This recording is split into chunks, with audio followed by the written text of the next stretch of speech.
আন্দোলন বাংলাদেশের প্রত্যেকটি ইউনিয়নে, প্রত্যেকটি গ্রামে, প্রত্যেকটি সমাজে, প্রত্যেক মহল্লায় বাড়ি বাড়ি ইসলামী আন্দোলন দুর্গ করে তুলতে হবে।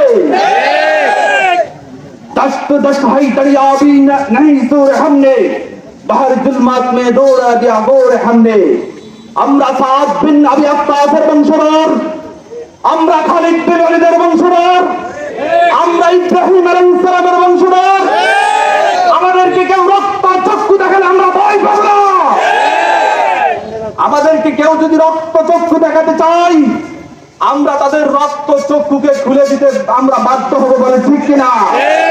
কেউ যদি আমাদেরকে বিদ্যাঙ্গুলি দেখাতে চাই, আমরা সেই বিদ্যাঙ্গুলি ভেঙে দিতে আমরা সক্ষম হব, বলেন ঠিক কিনা?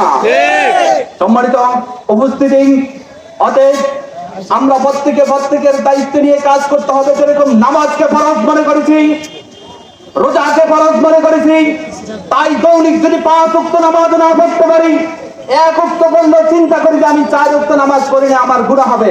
কিন্তু আল্লাহর জমিনে আল্লাহর দ্বীন কায়েম করা আমাদের উপরে কি বলেন?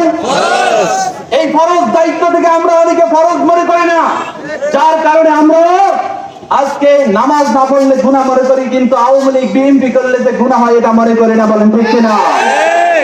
এজন্য যারা ইসলামী দল করবে না, অবশ্যই যারা আওয়ামী লীগ করে, বিএনপি করে, তারা মুসলমান বলে দাবি করে, মানে আল্লাহর সাথে উপহাস করে, বলেন ঠিক কিনা?